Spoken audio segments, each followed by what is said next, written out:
Dr. Jaffe, can hormones be tested as delayed allergies? And why might someone want to do that? Well, I can understand why people want to, but the short answer is hormones are neutral. They are not immunoreactive because hormones, all of them, male, female, stress, all hormones, are derived from cholesterol. They are small enough that the body is not reactive. They are not immune reactive substances. Similarly, all amino acids, simple amino acids, are not reactive. Sometimes people ask, can we see if they're reactive, immunoreactive to methionine or tyrosine, or name a small molecule? So the long or short answer is that small molecules are never sources of immune burden. On the other hand, it is an astute question, and I think the reason that people ask the question from time to time is their hormones have receptors. The hormone acts through a receptor on the surface of the cell.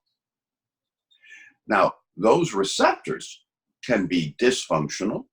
Those receptors can have foreign toxins like lead, mercury, cadmium, arsenic, nickel, that distort the receptor.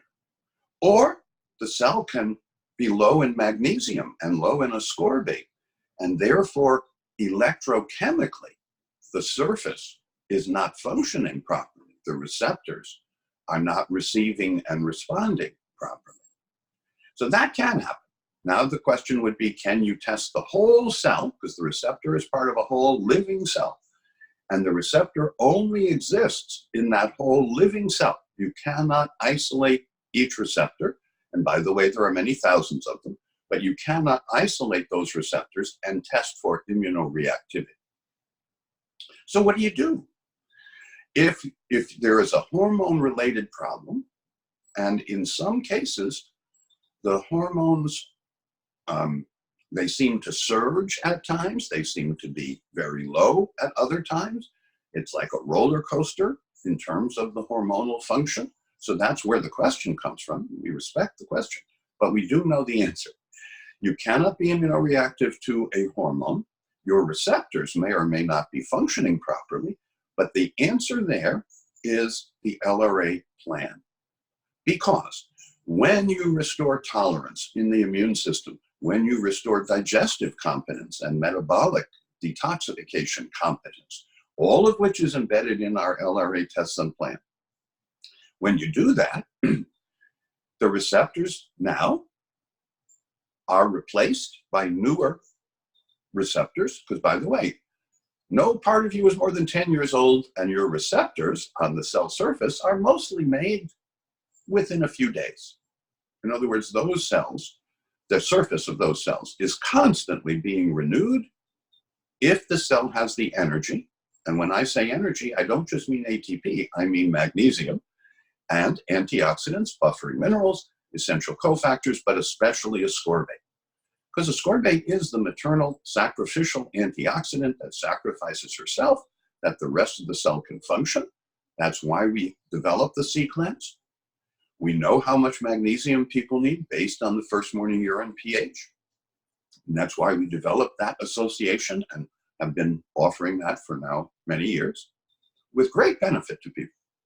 So anyone who is concerned about whether they're reacting to or against hormones should follow our LRA plan to restore tolerance, should follow the recommendations so that the metabolome and the microbiome are in communion all the time, the receptors are now functioning. And in the case where some external toxin has bound to a receptor and distorted it, which can absolutely happen, those receptors will be replaced with new receptors very quickly once the energy of the cell is restored, once the immune system has some adaptive tolerance, which means during the day it does defense work, but at night it repairs you. And what does it repair? Everything. Anything that is not in the right order, in the right proportion, in the right form or shape. We have surveillance cells. We have cells that go all over the body and they touch every cell in the body. And if that cell is okay, they say thank you and they move on. But if that cell is not, they mark it for deletion. It's called apoptosis. It's just a fancy word that means death by deletion. And they help the body renew itself with healthy cells. And so the short answer is you do not test for immunoreactivity to hormones, but you do want the hormonal system, the neurochemical system, the immune defense and repair system, which are really three parts of one large, what's called governing system. In Chinese medicine, it's called the governing vessel or the governing channel. So you do want resilience and robustness in hormones, neurochemicals, and immune reactions. But that's why we developed the LRA test and plan. So anytime you get a question about whether people are immune reactive to hormones, suggest that they do the LRA plan and follow the guidance.